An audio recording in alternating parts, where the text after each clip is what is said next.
મારા વાલા પ્રિયો, ઈસુ ખ્રિસ્તના નામમાં હું તમને પ્રેમાળ શુભેચ્છા પાઠવું છું. આપણે તદ્દન નવા વર્ષમાં પ્રથમ દિવસે આવ્યા છીએ. શું તમે બધા ખુશ છો?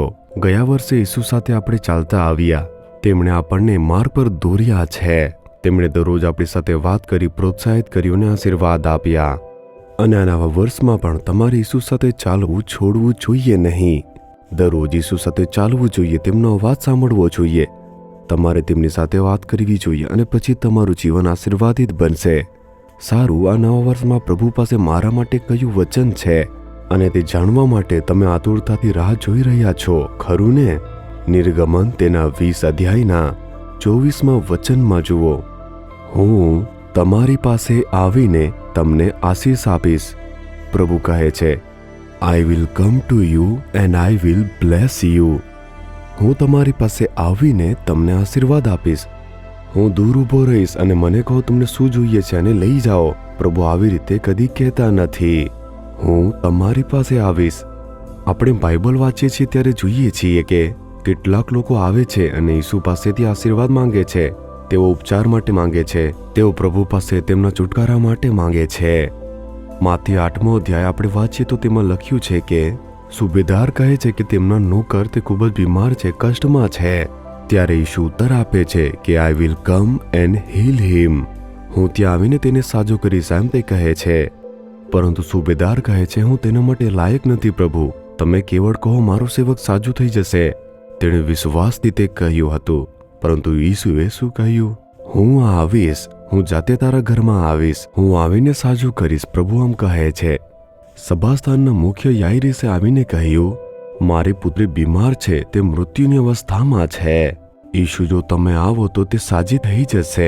આવો અને તેના પર તમારો હાથ મૂકો. ઈશુએ કહ્યું કે હું તમારા ઘરે આવીશ અને ચોક્કસ હું આવીશ અને હું તમારી દીકરીને સાજી કરી નાખીશ.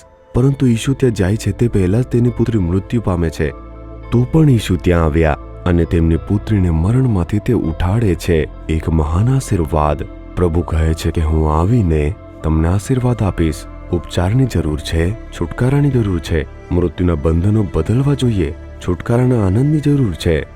લૂક તેના 19 અધ્યાયની અંદર જુઓ. ઈસુ એક માણસ તરફ જોઈને કહે છે કે હું આજે તારા ઘરે આવું છું, હું તારી સાથે રહેવાનો છું. એક માણસ જાખી નામનો, તે તેના પાપથી પસ્તાવો કરે છે, કબૂલ કરે છે અને કહે છે, હું મારી અડધી મિલકત ગરીબોને આપીશ અને જેમની પાસેથી મેં અન્યાયથી લીધા છે તેઓને હું 4 ગણો વધારે પરત કરીશ. જેમની સાથે મેં છેતરપિંડી કરી છે તેમની પાસેથી લીધા છે હું પરત કરીશ.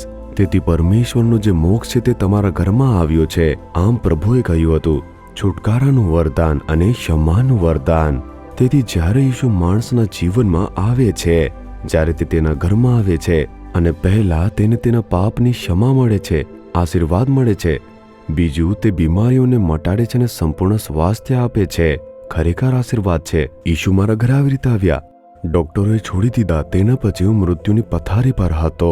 તે પછી જ ઈસુ અમારા ઘરે આવ્યા. તે સીધા જ અમારા ઘરે આવ્યા. તમે બધા તો હિન્દુ ધર્મના છો. તમારી પાસે તમારા દેવતાઓના ચિત્રો છે અને દીપમાળાઓ છે, તેથી હું અંદર નહીં આવું. આવું ઈશુએ કદી ન કહ્યું. અને તે જ ઈશુનો પ્રેમ છે. તમે કોઈ પણ ધર્મના હોવ. તે એક પ્રભુ છે જે ધર્મોની અન્ય વસ્તુની માન્યતાઓને વટાવે છે. અને તે મારી માતાના વિશ્વાસ અને ભાઈની પ્રાર્થના હતી, કારણ કે તેઓ બૂમ પાડીને કહ્યું, ઈશુ, ઈશુ, તમે અમારા ઘરે આવો. તે અમારા ઘરે આવ્યા. તે આવી અમારા પલંગની બાજુમાં ઊભા રહીને મને સ્પર્શ કર્યો. મારી માંદગીની પથારી ફેરવાઈ ગઈ. શું હું આ સુધી સ્વસ્થ નથી? મારું હૃદય સાજું થઈ ગયું છે અને નવેસરથી બન્યું હતું. ઈશુએ આવીને મને સ્પર્શ કર્યો. એક ચમત્કાર થયો. અને તેવી જ રીતે લાજરસ, માર્થા અને મેરી, તે તેની બહેન હતી, બેથનિયા ગામમાં હતી. ઈશુ તેઓના ઘરે આવ્યા. હવે તો મૃત્યુ થઈ ગયું છે અને એવી રીતે બહેનો તે ખૂબ જ રડી રહી હતી. અને ઈશુ આવે છે અને લાજરસને મૃત્યુમાંથી ઉઠાડે છે. તે તેમના આંસુ લૂછીને તેમને ખુશ કરવા માટે એક ચમત્કાર કરે છે. એ જ ઈશુ આજે કહે છે કે હું આવીશ, હું તમારા ઘરે આવીશ, હું તમારા કાર્યના સ્થળે આવીશ, હું તમારા ઓફિસમાં આવીશ, હું તમારા વ્યવસાયના સ્થળે આવીશ, હું તમારા શાળા કોલેજમાં આવીશ અને તમને આશીર્વાદ આપીશ. દરેકને જુદા જુદા આશીર્વાદોની જરૂર છે. જે અભ્યાસ કરે છે તેમને ડહાપણ અને વિજયની જરૂર છે. જે નોકરી કરે છે તેઓને એક બઢતીની જરૂર છે. તો જ તેઓ જીવનમાં ઉપર આવશે અને તેમનું જીવન સારું થશે. જેમની વ્યવસાય છે તેઓની વ્યવસાયમાં આશીર્વાદની જરૂર છે. તેમના અડચણો દૂર થઈને પૈસા બાકી છે તે આવવા જોઈએ. આ વસ્તુઓ થવી જોઈએ. આ આશીર્વાદોની જરૂર છે. જેઓ પ્રભુની સેવા કરે છે તેઓને વધુ આત્માની જરૂર છે. સેવા માટે સારી વસ્તુની જરૂર છે અને લોકોને તેમના પરિવારમાં શાંતિની જરૂર છે. તેમના પરિવારમાં આશીર્વાદ આવવો જોઈએ. દરેકને અલગ અલગ રીતે આશીર્વાદની જરૂર છે અને આ બધા જ આશીર્વાદો તે ઈશુની અંદર સમાયેલા છે. તે કહે છે કે હું આવીને તમને આશીર્વાદ આપીશ. તમને કયા આશીર્વાદની જરૂર છે? તમે વિશ્વાસ સાથે કહો, હે પ્રભુ, તમે મારા જીવનની અંદર આવો, તમે મને આશીર્વાદ આપો. તે આશીર્વાદ આપશે. હે પ્રભુ, તમે આ પુત્રના, તમે આ પુત્રીના જીવનમાં આવો અને તેમને આશીર્વાદ આપો. પ્રભુ, તેઓ ઈચ્છો છે કે તમે તેમના જીવનમાં આવીને આશીર્વાદ આપો.